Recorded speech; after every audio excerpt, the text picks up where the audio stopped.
Hello friends, आप सभी का स्वागत है हमारे यूट्यूब चैनल विजार्ट क्लासेस पर। ये क्लासेस जो है बीपीएससी टीचर और 71वीं बीपीएससी के लिए जो है काफ़ी इम्पोर्टेंट है।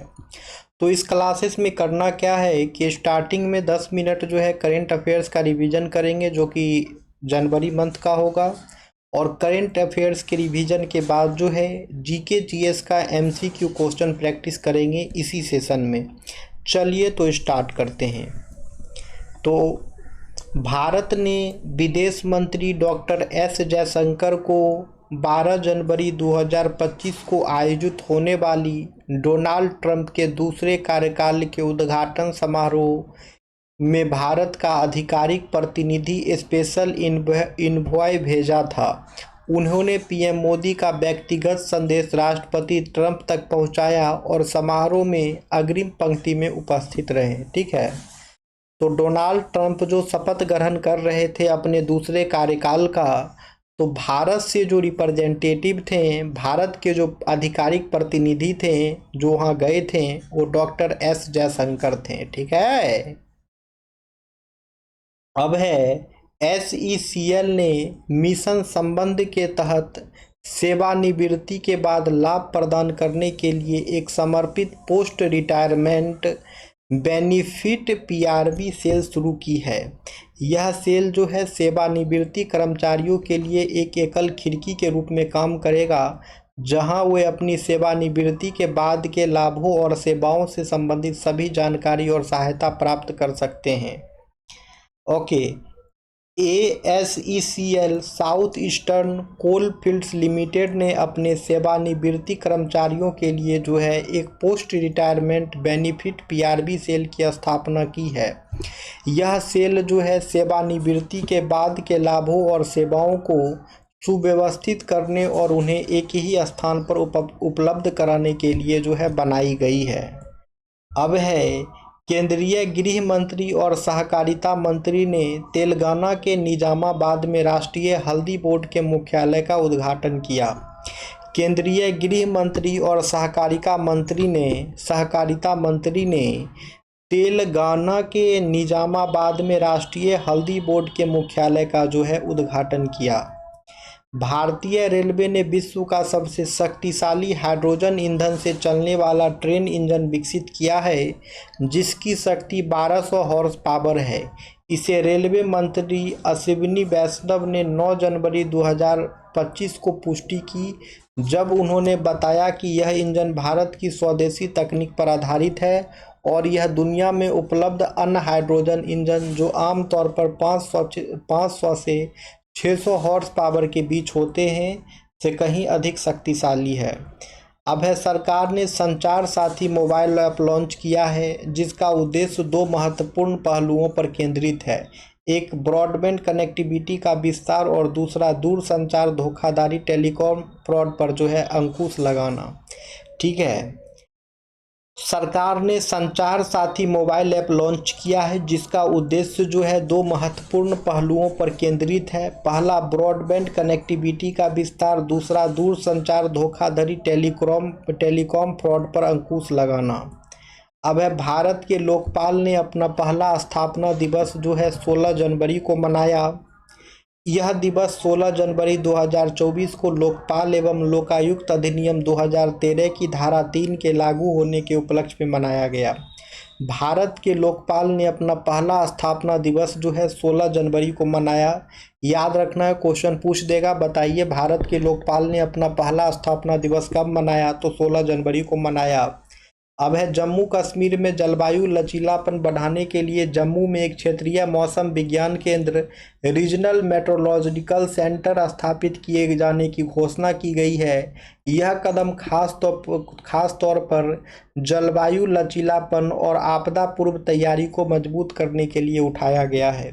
यह घोषणा जो है केंद्रीय विज्ञान एवं प्रौद्योगिकी राज्य मंत्री स्वतंत्र प्रभार डॉक्टर जितेंद्र सिंह द्वारा जो है 11 जनवरी 2025 को की गई थी।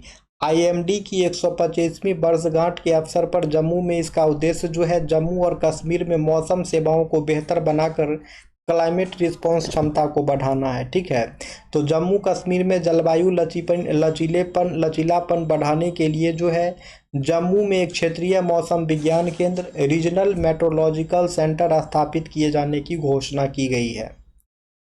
यह क्यों महत्वपूर्ण है? क्योंकि क्षेत्र में आपदा जोखिम जैसे हिमस्खलन, अचानक बाढ़, भूस्खलन की सूचना में वृद्धि होगी। श्रीनगर के मौजूदा मौसम केंद्र की भांति यह जम्मू क्षेत्र के लिए सटीक पूर्वानुमान और डेटा संग्रह की सुविधा प्रदान करेगा। अब है महाकुंभ 2025। मुख्यमंत्री योगी आदित्यनाथ ने प्रयागराज में कुंभवाणी FM चैनल का शुभारंभ किया। 103.5 मेगाहर्ट्ज पर प्रसारित होने वाला यह चैनल कनेक्टिविटी की समस्याओं वाले क्षेत्रों में भी महाकुंभ की जानकारी पहुंचाएगा। तो याद रखना है, महाकुंभ मेला जो अभी लगी थी प्रयागराज में, इसमें मुख्यमंत्री योगी आदित्यनाथ ने प्रयागराज में कुंभवाणी FM चैनल का जो है शुभारंभ किया था, जो कि 103.5 मेगाहर्ट्ज चैनल पे था। अब है उड़ीसा आयुष्मान भारत प्रधानमंत्री जन आरोग्य योजना लागू करने वाला 34वां राज्य बन गया है।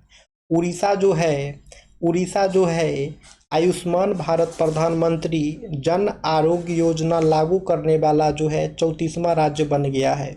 उड़ीसा जो है आयुष्मान भारत प्रधानमंत्री जन आरोग्य योजना लागू करने वाला जो है 34वां राज्य बन गया है। मणिपुर में जेलियांगरोंग समुदाय द्वारा जो है गान नागाई त्यौहार मनाया जाता है। यह एक महत्वपूर्ण फसल कटाई के बाद का त्यौहार है जो जेलियांगरोंग लोगों द्वारा बड़े उत्साह के साथ मनाया जाता है। तो याद रखना है, मणिपुर में जो है जेलियांगरोंग समुदाय के द्वारा जो है गान नागाई त्यौहार मनाया जाता है। यह एक महत्वपूर्ण फसल कटाई के बाद का त्यौहार है जो जेलियांगरोंग लोग द्वारा बड़े उत्साह के साथ मनाया जाता है। अब है उड़ीसा सरकार ने आपातकालीन बंदियों के लिए 20,000 पेंशन की घोषणा की। उड़ीसा राज्य सरकार ने 1975 से 1977 के दौरान आपातकाल के समय जेल गए व्यक्तियों के लिए एक महत्वपूर्ण कल्याणकारी योजना की घोषणा की है। 1 जनवरी 2025 से उड़ीसा के सभी जीवित बंदियों को प्रति माह 20,000 की पेंशन, चिकित्सा कवर और अन्य लाभ दिए जाएंगे। अब भारतीय मौसम विभाग IMD ने वर्ष 2025 में अपनी 125वीं वर्षगांठ मनाई, जिसे 15 जनवरी 1875 को इसकी स्थापना की 150वीं वर्षगांठ के रूप में सम्मानित किया गया। तो ठीक है, भारतीय मौसम विभाग यानी कि इंडियन मेट्रोलॉजिकल डिपार्टमेंट IMD जो है वर्ष 2025 में अपनी 150वीं एनिवर्सरी मनाई है, जिसे 15 जनवरी 1875 को इसकी स्थापना की 125वीं वर्षगांठ के रूप में सम्मानित किया गया। अब है क्रिसिल के अनुसार क्रिसिल जो है एक रेटिंग एजेंसी होती है। तो क्रिसिल के अनुसार जो है वित्त वर्ष 2025 के लिए भारत की अनुमानित GDP वृद्धि दर जो है 6.8% है। पहले यह अनुमान जो है 6.4 था, जिसे बाद में बढ़ाकर 6.8 कर दिया गया है। ठीक है, क्रिसिल के अनुसार जो है वित्त वर्ष 2025 के लिए भारत की अनुमानित GDP वृद्धि दर जो है 6.8% है। पहले यह अनुमान जो है 6.4 था, जिसे बाद में बढ़ाकर 6.8 कर दिया गया है। अब है जस्टिन अरुण मिश्र जो हैं पूर्व सर्वोच्च न्यायालय के न्यायाधीश को BCCI के लोकपाल, अम्बड्समैन और नैतिकता अधिकारी इथिक्स ऑफिसर के रूप में जो है नियुक्त किया गया है। उनकी यह नियुक्ति जो है 16 जनवरी 2025 को आधिकारिक रूप से जो है घोषित की गई है। ठीक है, तो जस्टिस अरुण मिश्र जो हैं पूर्व सर्वोच्च न्यायालय के न्यायाधीश को जो है BCCI के लोकपाल और नैतिकता अधिकारी के रूप में जो है नियुक्त किया गया है। अब है 15 जनवरी 2025 को महाराष्ट्र के पुणे में सेना दिवस समारोह के अवसर पर सरकार ने नागरिकों को भारत के सैन्य इतिहास से जोड़ने के लिए भारत रणभूमि दर्शन ऐप और वेबसाइट लॉन्च की है। महाराष्ट्र के पुणे में सेना दिवस समारोह के अवसर पर जो है सरकार ने नागरिकों को भारत के सैन्य इतिहास से जोड़ने के लिए भारत रणभूमि दर्शन ऐप और वेबसाइट लॉन्च की है। अब है वाटरशेड परियोजनाओं के संदर्भ में PMKYC। ठीक है, तो एक डिस्कशन है, इसका देख लीजिए। प्रधानमंत्री कृषि सिंचाई योजना जो है, यह योजना 2015 में शुरू की गई थी और इसका उद्देश्य जो है हर खेत को पानी पहुंचाना है और जल संरक्षण को बढ़ावा देना है। इसमें वाटरशेड विकास एक महत्वपूर्ण घटक है। ठीक है, तो वाटरशेड परियोजनाओं के संदर्भ में PMKSY का अर्थ क्या है? तो प्रधानमंत्री कृषि सिंचाई योजना जो है 2015 में शुरू की गई थी। इसका उद्देश्य हर खेत को पानी, ठीक है, हर खेत को पानी पहुंचाना और जल संरक्षण को बढ़ावा देना। इसमें वाटरशेड विकास एक महत्वपूर्ण घटक है। अब है श्रेयस अय्यर को IPL 2025 के लिए पंजाब किंग्स का कप्तान नियुक्त किया गया है। उन्हें 12 जनवरी 2025 को इस भूमिका के लिए आधिकारिक रूप चुना गया था। श्रेयस अय्यर जो हैं IPL 2025 के लिए पंजाब किंग के कप्तान नियुक्त किए गए हैं। श्रेयस अय्यर को जो है IPL 2025 के लिए जो है पंजाब किंग का कप्तान नियुक्त किया गया है। ठीक है, अब चलते हैं GK GS के क्लास पे दोस्तों। अब चलते हैं दोस्तों GK GS के क्लास पे। ठीक है, करंट का रिवीजन हो गया, अब GK GS स्टार्ट होगा, तो आप लोग सेशन से जुड़े रहें। चलिए, तो 1857 की क्रांति में प्रयुक्त चर्बी वाले कारतूस किन दो जानवरों की चर्बी से जो है बने माने जाते थे? तो 1857 की क्रांति में प्रयुक्त जो है दोस्तों चर्बी वाले कारतूस किन दो जानवरों की चर्बी से बने माने जाते हैं? तो इसका आंसर हो जाएगा सूअर और गाय, सूअर और गाय।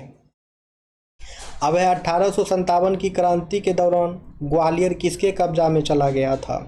1857 की क्रांति के दौरान जो है ग्वालियर किसके कब्जा में चला गया था? ऑप्शन ए है रानी लक्ष्मीबाई और तात्या टोपे, ऑप्शन बी है बहादुर शाह जफर, ऑप्शन सी है अजीमुल्ला खान, ऑप्शन डी है मौलवी अहमदुल्ला। तो इसका करेक्ट आंसर हो जाएगा रानी लक्ष्मीबाई और तात्या टोपे। इसका करेक्ट आंसर हो जाएगा रानी लक्ष्मीबाई और तात्या टोपे। यानी कि 1857 की क्रांति के दौरान जो है ग्वालियर रानी लक्ष्मीबाई और तात्या टोपे के कब्जे में चला गया था। यानी कि 1857 की क्रांति के दौरान जो है ग्वालियर रानी लक्ष्मीबाई और तात्या टोपे के कब्जे में चला गया था। अब है कुंवर सिंह किस रियासत के शासक थे? कुंवर सिंह जो है किस रियासत के शासक थे? कुंवर सिंह जो है किस रियासत के शासक थे? ऑप्शन ए है दानापुर, ऑप्शन बी है सासाराम, ऑप्शन सी है जगदीशपुर, ऑप्शन डी है आरा। तो इसका करेक्ट आंसर हो जाएगा जगदीशपुर। इसका करेक्ट आंसर हो जाएगा जगदीशपुर। यानी कुंवर सिंह जो हैं जगदीशपुर रियासत के शासक थे। यानी कि कुंवर सिंह जो हैं जगदीशपुर रियासत के शासक थे। अब है 1857 की क्रांति के समय ब्रिटेन की रानी कौन थी? 1857 की क्रांति के समय ब्रिटेन की रानी कौन थी? ऑप्शन ए है एलिजाबेथ प्रथम, ऑप्शन बी है विक्टोरिया, ऑप्शन सी है मैरी, ऑप्शन डी है एनी। तो इसका करेक्ट आंसर हो जाएगा विक्टोरिया। इसका करेक्ट आंसर हो जाएगा विक्टोरिया। यानी 1857 की क्रांति के समय ब्रिटेन की रानी जो है महारानी विक्टोरिया थी। यानी 1857 की क्रांति के समय जो है ब्रिटेन की रानी जो है महारानी विक्टोरिया थी। अब है 1857 की क्रांति के बाद जो है विलय की नीति यानी डॉक्ट्राइन ऑफ लैप्स को किसने समाप्त किया? 1857 की क्रांति के बाद जो है विलय की नीति यानी डॉक्ट्राइन ऑफ लैप्स को जो है किसने समाप्त किया? ऑप्शन ए है लॉर्ड कैनिंग, ऑप्शन बी है लॉर्ड कर्जन, ऑप्शन सी है लॉर्ड रिपन, ऑप्शन डी है लॉर्ड मिंटो। तो इसका करेक्ट आंसर जो है वो हो जाएगा लॉर्ड कैनिंग। इसका करेक्ट आंसर हो जाएगा लॉर्ड कैनिंग। यानी 1857 की क्रांति के बाद जो है विलय की नीति यानी डॉक्ट्राइन ऑफ लैप्स को जो है लॉर्ड कैनिंग ने समाप्त किया। 1857 की क्रांति के बाद जो है विलय की नीति यानी डॉक्ट्राइन ऑफ लैप्स को जो है लॉर्ड कैनिंग ने समाप्त किया। अब है 1857 की क्रांति के पश्चात भारत का पहला वायसराय कौन बना? 1857 की क्रांति के पश्चात जो है 1857 की क्रांति के पश्चात जो है भारत का पहला वायसराय कौन बना? ऑप्शन ए है लॉर्ड डलहौजी, ऑप्शन बी है लॉर्ड कैनिंग, ऑप्शन सी है लॉर्ड रिपन, ऑप्शन डी है लॉर्ड एल्गिन। तो इसका करेक्ट आंसर जो है वो हो जाएगा दोस्तों लॉर्ड कैनिंग। इसका करेक्ट आंसर जो है हो जाएगा लॉर्ड कैनिंग। यानी 1857 की क्रांति के पश्चात जो है भारत का पहला वायसराय जो है लॉर्ड कैनिंग बना। यानी 1857 की क्रांति के पश्चात जो है भारत का पहला वायसराय जो है लॉर्ड कैनिंग बना। अब है किस ब्रिटिश लेखक ने 1857 की क्रांति पर पुस्तक the Indian war of independence लिखी? किस ब्रिटिश लेखक ने 1857 की क्रांति पर जो है पुस्तक the Indian war of independence लिखी? ऑप्शन ए है ट्रेवेलियन, ऑप्शन बी है BD सावरकर, ऑप्शन सी है जेम्स मिल, ऑप्शन डी है एल्फिंस्टन। तो इसका करेक्ट आंसर हो जाएगा BD सावरकर। इसका करेक्ट आंसर हो जाएगा BD सावरकर। यानी कि the Indian war of independence पुस्तक जो है बी.डी. सावरकर ने लिखी है। यानी कि the Indian war of independence पुस्तक जो है बी.डी. सावरकर ने लिखी है। अब है 1857 की क्रांति का क्या प्रभाव पड़ा। 1857 की क्रांति का क्या प्रभाव पड़ा। ऑप्शन ए है ब्रिटिश ईस्ट इंडिया कंपनी का अंत हुआ, भारत में ब्रिटिश ताज का शासन हुआ, फिर है ऑप्शन सी प्रशासनिक पुनर्गठन हुआ, ऑप्शन डी है उपरोक्त सभी। तो इसका करेक्ट आंसर जो है वो हो जाएगा उपरोक्त सभी। यानी 1857 की क्रांति का जो है ब्रिटिश ईस्ट इंडिया कंपनी का अंत हुआ, भारत में ब्रिटिश ताज का शासन हुआ और प्रशासनिक पुनर्गठन हुआ। अब है महात्मा गांधी ने खिलाफत आंदोलन का समर्थन क्यों किया। महात्मा गांधी ने खिलाफत आंदोलन का समर्थन क्यों किया। ऑप्शन ए है खलीफा गांधी जी के अच्छे मित्र थे, ऑप्शन बी है खलीफा ने क्रांतिकारियों को शरण दी थी, ऑप्शन सी है खलीफा ने भारत के स्वतंत्रता आंदोलन का समर्थन किया, ऑप्शन डी है गांधी जी ने अंग्रेजों के खिलाफ अपने आंदोलन में भारतीय मुसलमानों का सहयोग प्राप्त करना चाहा था। तो इसका करेक्ट आंसर हो जाएगा दोस्तों गांधी जी ने अंग्रेजों के साथ अपने आंदोलन में भारतीय मुसलमानों का सहयोग प्राप्त करना चाहा था। महात्मा गांधी ने खिलाफत आंदोलन का समर्थन क्यों किया। महात्मा गांधी ने खिलाफत आंदोलन का समर्थन क्यों किया, क्योंकि गांधी जी ने अंग्रेजों के खिलाफ अपने आंदोलन में भारतीय मुसलमानों का सहयोग प्राप्त करना चाहा था। अब है खिलाफत आंदोलन किससे संबंधित था। खिलाफत आंदोलन किससे संबंधित था। ऑप्शन ए जमींदारी पर था, ऑप्शन बी है तुर्की के खलीफा की सत्ता, ऑप्शन सी है गांधी इरविन समझौता, ऑप्शन डी है द्वैत शासन प्रणाली। तो इसका करेक्ट आंसर जो है वो हो जाएगा तुर्की के खलीफा की सत्ता, तुर्की के खलीफा की सत्ता।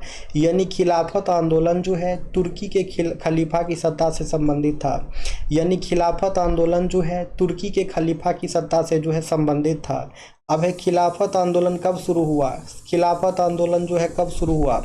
Option A 1915, option B 1917, option C 1919, option D 1921। तो इसका करेक्ट आंसर हो जाएगा 1919। इसका करेक्ट आंसर हो जाएगा 1919। यानी कि खिलाफत आंदोलन जो है 1919 में शुरू हुआ। यानी कि खिलाफत आंदोलन जो है 1919 में शुरू हुआ। अब खिलाफत आंदोलन के प्रमुख नेता कौन थे। खिलाफत आंदोलन के प्रमुख नेता कौन थे। ऑप्शन ए है मौलाना अबुल कलाम आज़ाद, ऑप्शन बी है शौकत अली और Mohammad Ali, option C Syed Ahmad Khan, option D Maulana Maududi. तो इसका करेक्ट आंसर हो जाएगा शौकत अली और मोहम्मद अली। शौकत अली और मोहम्मद अली जो है खिलाफत आंदोलन के प्रमुख नेता थे। ठीक है दोस्तों, शौकत अली और मोहम्मद अली जो है खिलाफत आंदोलन के प्रमुख नेता थे। खिलाफत आंदोलन के जो प्रमुख नेता थे वो थे शौकत अली और मोहम्मद अली। अब है खिलाफत आंदोलन किस अंतर्राष्ट्रीय घटना से जुड़ा था। खिलाफत आंदोलन जो है किस अंतर्राष्ट्रीय घटना से जुड़ा था। ऑप्शन ए है प्रथम विश्व युद्ध, ऑप्शन बी है द्वितीय विश्व युद्ध, ऑप्शन सी है जालियांवाला बाग हत्याकांड, ऑप्शन डी है रूस की क्रांति। तो इसका करेक्ट आंसर हो जाएगा प्रथम विश्व युद्ध। इसका करेक्ट आंसर हो जाएगा प्रथम विश्व युद्ध। यानी कि खिलाफत आंदोलन जो है प्रथम विश्व युद्ध घटना से जुड़ा था। यानी कि खिलाफत आंदोलन जो है प्रथम विश्व युद्ध की घटना से जो है जुड़ा था। अब है खिलाफत आंदोलन और असहयोग आंदोलन को किसने जोड़ा। खिलाफत आंदोलन और असहयोग आंदोलन को किसने जोड़ा। ऑप्शन ए है मौलाना आज़ाद, ऑप्शन बी है बाल गंगाधर तिलक, ऑप्शन सी है महात्मा गांधी, ऑप्शन डी है जवाहरलाल नेहरू। तो इसका करेक्ट आंसर हो जाएगा महात्मा गांधी। इसका करेक्ट आंसर हो जाएगा महात्मा गांधी। यानी कि खिलाफत आंदोलन और असहयोग आंदोलन को जो है महात्मा गांधी ने जोड़ा। यानी कि खिलाफत आंदोलन और असहयोग आंदोलन को जो है महात्मा गांधी ने जोड़ा। अब है खिलाफत आंदोलन किस वर्ष समाप्त हुआ। खिलाफत आंदोलन किस वर्ष समाप्त हुआ। तो समाप्त हुआ 1924 में। समाप्त हुआ 1924 में। खिलाफत आंदोलन जो है 1924 में समाप्त हुआ। खिलाफत आंदोलन जो है 1924 में समाप्त हुआ।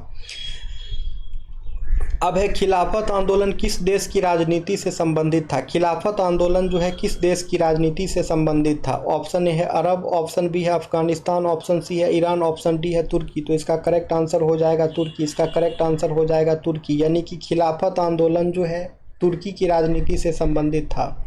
यानी कि खिलाफत आंदोलन जो है तुर्की की राजनीति से संबंधित था। यानी कि खिलाफत आंदोलन जो है तुर्की की राजनीति से संबंधित था। अब है खिलाफत कमेटी की स्थापना कब हुई थी। खिलाफत कमेटी की स्थापना कब हुई थी। तो ये हुई थी 1919 में। ये हुई थी 1919 में। खिलाफत कमेटी की स्थापना कब हुई थी? तो 1919 में हुई थी। खिलाफत कमेटी की स्थापना कब हुई थी? तो 1919 में हुई थी। अब है कांग्रेस के नरम दल के नेताओं की आंदोलन की पद्धति क्या थी? कांग्रेस के नरम दल के नेताओं की पद्धति क्या थी? ऑप्शन ए है असहयोग, ऑप्शन बी है राजवामबद्ध आंदोलन, ऑप्शन सी है अनुकूल परिघटन, ऑप्शन डी है अविधेयक। तो इसका करेक्ट आंसर हो जाएगा राजवामबद्ध आंदोलन। राजवामबद्ध आंदोलन। कांग्रेस के नरम दल के नेताओं की आंदोलन की पद्धति जो थी वो थी राजवामबद्ध आंदोलन। अब भारतीय राष्ट्रीय कांग्रेस के नरमपंथी नेताओं की मुख्य आंदोलन पद्धति क्या थी? भारतीय राष्ट्रीय कांग्रेस के नरमपंथी नेताओं की मुख्य आंदोलन पद्धति क्या थी? ऑप्शन ए है सशस्त्र संग्रह, ऑप्शन बी है सविनय अवज्ञा, ऑप्शन सी है प्रार्थना याचिका और संवाद, ऑप्शन डी है बहिष्कार। तो इसका करेक्ट आंसर हो जाएगा प्रार्थना याचिका और संवाद। प्रार्थना याचिका और संवाद जो है भारतीय राष्ट्रीय कांग्रेस के नरमपंथी नेताओं के मुख्य आंदोलन की पद्धति थी। ठीक है, भारतीय राष्ट्रीय कांग्रेस के नरमपंथी नेताओं की मुख्य आंदोलन की जो पद्धति थी वो थी प्रार्थना याचिका और संवाद। भारतीय राष्ट्रीय कांग्रेस के नरमपंथी नेताओं की जो मुख्य आंदोलन पद्धति थी वो थी प्रार्थना याचिका और संवाद। भारतीय राष्ट्रीय कांग्रेस के नरमपंथी नेताओं की जो मुख्य आंदोलन पद्धति थी वो थी प्रार्थना याचिका और संवाद। अब निम्नलिखित में से कौन नरमपंथी नेता थे? निम्नलिखित में से कौन जो है नरमपंथी नेता थे? ऑप्शन ए है बाल गंगाधर तिलक, ऑप्शन बी है दादा भाई नारोजी, ऑप्शन सी है लाला लाजपत राय, ऑप्शन डी है बिपिन चंद्र पाल। तो इसका करेक्ट आंसर जो है वो हो जाएगा दादा भाई नारोजी। इसका करेक्ट आंसर जो है वो हो जाएगा दादा भाई नारोजी। यानी कि नरमपंथी नेता जो थे वो दादा भाई नारोजी थे। यानी कि नरमपंथी नेता जो थे दादा भाई नारोजी थे। अब है नरमपंथी नेताओं का सक्रिय काल किस अवधि में माना जाता है? नरमपंथी नेताओं का सक्रिय काल जो है किस अवधि में माना जाता है? ऑप्शन ए है 1885 से 1905, ऑप्शन बी है 1905 से 1919, ऑप्शन सी है 1919 से 1930, ऑप्शन डी है 1930 से 1947। तो इसका करेक्ट आंसर हो जाएगा 1885 से 1905। 1885 से लेकर के 1905 के अवधि का जो कार्यकाल था उसे नरमपंथी नेताओं का सक्रिय काल अवधि माना जाता है। 1885 से लेकर के 1905 के बीच में जो अवधि था इसे जो है नरमपंथी नेताओं का जो है सक्रिय काल दिवस माना जाता है। अब है भारतीय राष्ट्रीयता के जनक किसे कहा जाता है? भारतीय राष्ट्रीयता का जनक किसे कहा जाता है? भारतीय राष्ट्रीयता का जनक किसे कहा जाता है? ऑप्शन ए है सुरेंद्र नाथ बनर्जी, ऑप्शन बी है दादा भाई नारोजी, ऑप्शन सी है बाल गंगाधर तिलक, ऑप्शन डी है फिरोज शाह मेहता। तो इसका करेक्ट आंसर हो जाएगा दादा भाई नारोजी। इसका करेक्ट आंसर हो जाएगा दादा भाई नारोजी। यानी कि भारतीय राष्ट्रीयता के जनक जो है दादा भाई नारोजी को कहा जाता है। यानी कि भारतीय राष्ट्रीयता का जनक जो है दादा भाई नारोजी को कहा जाता है। गरीबी का सिद्धांत ड्रेन थ्योरी किसने प्रस्तुत किया? गरीबी का सिद्धांत ड्रेन थ्योरी जो है किसने प्रस्तुत किया? ऑप्शन ए है बाल गंगाधर तिलक, ऑप्शन बी है बंकिम चंद्र चट्टोपाध्याय, ऑप्शन सी है दादा भाई नारोजी, ऑप्शन डी है बिपिन चंद्र पाल। तो इसका करेक्ट आंसर हो जाएगा दादा भाई नारोजी। इसका करेक्ट आंसर हो जाएगा दादा भाई नारोजी। यानी कि गरीबी का सिद्धांत ड्रेन थ्योरी जो है दादा भाई नारोजी प्रस्तुत किए थे। गरीबी का सिद्धांत यानी कि ड्रेन थ्योरी जो है दादा भाई नारोजी प्रस्तुत किए थे। गरीबी का सिद्धांत यानी कि ड्रेन थ्योरी जो है दादा भाई नारोजी जो है प्रस्तुत किए थे। अब है निम्नलिखित में से कौन जो है नरम दल का नहीं था? निम्नलिखित में से कौन जो है नरम दल का नहीं था? ऑप्शन ए है सुरेंद्र नाथ बनर्जी, ऑप्शन बी है बिपिन चंद्र पाल, ऑप्शन सी है गोपाल कृष्ण गोखले, ऑप्शन डी है दादा भाई नारोजी। तो इसका करेक्ट आंसर जो है वो हो जाएगा बिपिन चंद्र पाल। इसका करेक्ट आंसर जो है वो हो जाएगा बिपिन चंद्र पाल। यानी कि बिपिन चंद्र पाल जो है नरम दल का नहीं था। बिपिन चंद्र पाल जो है नरम दल का नहीं था। सुरेंद्र नाथ बनर्जी, गोपाल कृष्ण गोखले, दादा भाई नारोजी ये सभी नरम दल के थे। सुरेंद्र नाथ बनर्जी, गोपाल कृष्ण गोखले, दादा भाई नारोजी ये सभी के सभी जो है नरम दल के थे। लेकिन बिपिन चंद्र पाल जो है वो नरम दल के नहीं थे। बिपिन चंद्र पाल जो है गरम दल के थे। लाल बाल पाल लाल बाल पाल का नाम सुने होंगे दोस्तों। ये सभी के सभी जो है गरम दल से संबंधित हैं। अब है भारतीय राष्ट्रीय कांग्रेस की स्थापना जो है किस वर्ष हुई थी। भारतीय राष्ट्रीय कांग्रेस की स्थापना जो है किस वर्ष हुई थी। Option A 1880, option B 1885, option C 1890, option D 1900। तो इसका करेक्ट आंसर हो जाएगा 1885। इसका करेक्ट आंसर हो जाएगा 1885। यानी कि भारतीय राष्ट्रीय कांग्रेस की स्थापना जो है वर्ष 1885 में हुई थी। यानी कि भारतीय राष्ट्रीय कांग्रेस की स्थापना जो है वर्ष 1885 में हुई थी। अब है संविधान के भीतर रहकर सुधार, यह नीति किस दल से संबंधित था। संविधान के भीतर रहकर सुधार यह नीति जो है किस दल से संबंधित थी। तो यह नीति जो है नरम दल से संबंधित थी। यह नीति जो है नरम दल से संबंधित थी। संविधान के भीतर रहकर सुधार, संविधान के भीतर रहकर सुधार यह नीति जो है नरम दल से संबंधित थी। संविधान के भीतर रहकर सुधार यह नीति जो है नरम दल से संबंधित थी। अब है गोपाल कृष्ण गोखले द्वारा स्थापित संस्था की नाम क्या थी। गोपाल कृष्ण गोखले के द्वारा स्थापित संस्था की नाम क्या थी। ऑप्शन बी है ऑप्शन ए है servant of India society, option B है ब्रह्म समाज, ऑप्शन सी है इंडिया हाउस, ऑप्शन डी है स्वराज दल। तो इसका जो करेक्ट आंसर है वो हो जाएगा सर्वेंट ऑफ इंडिया सोसाइटी। इसका करेक्ट आंसर जो है वो हो जाएगा सर्वेंट ऑफ इंडिया सोसाइटी। यानी कि गोपाल कृष्ण गोखले के द्वारा जो स्थापित संस्था थी वो सर्वेंट्स ऑफ इंडिया सोसाइटी थी। यानी कि गोपाल कृष्ण गोखले के द्वारा जो स्थापित संस्था थी वो सर्वेंट ऑफ इंडिया सोसाइटी थी। अब है ब्रिटिश शासन भारतीयों का शोषण कर रहा है, यह विचार किसने सबसे पहले व्यक्त किया। ब्रिटिश शासन जो है भारतीयों का शोषण कर रहा है, यह विचार जो है किसने सबसे पहले व्यक्त किया। ऑप्शन है बाल गंगाधर तिलक, ऑप्शन बी है दादा भाई नारोजी, ऑप्शन सी है महात्मा गांधी, ऑप्शन डी है जवाहरलाल नेहरू। तो इसका करेक्ट आंसर हो जाएगा दादा भाई नारोजी। इसका करेक्ट आंसर हो जाएगा दादा भाई नारोजी। यानी ब्रिटिश शासन जो है भारतीयों को शोषण कर रहा है, ब्रिटिश शासन जो है भारतीयों का शोषण कर रहा है, यह विचार जो है सबसे पहले दादा भाई नारोजी ने व्यक्त किया। ब्रिटिश शासन जो है भारतीयों का शोषण कर रहा है, यह विचार जो है सबसे पहले दादा भाई नारोजी ने व्यक्त किया था। अब है नरम दल और गरम दल के बीच प्रमुख विभाजन कब हुआ। नरम दल और गरम दल के बीच जो है प्रमुख विभाजन कब हुआ। तो दोस्तों अब सेशन को करेंगे इंड। तो ये क्वेश्चन जो है आप लोगों को होमवर्क दे देते हैं, इसका आंसर आप लोग कमेंट सेक्शन में कमेंट्स करेंगे। और जो लोग चैनल को सब्सक्राइब नहीं किए हैं अभी तक, चैनल को सब्सक्राइब कर लेंगे ताकि आने वाले वीडियो का नोटिफिकेशन जो है आप सभी को मिलता रहे। और जो लोग अंत तक वीडियो को देख रहे हैं दोस्तों, आप लोग तो कम से कम वीडियो को लाइक अवश्य करें। चलिए तो फिर मिलते हैं कल की क्लासेस में। Thank you friends, thank you everyone.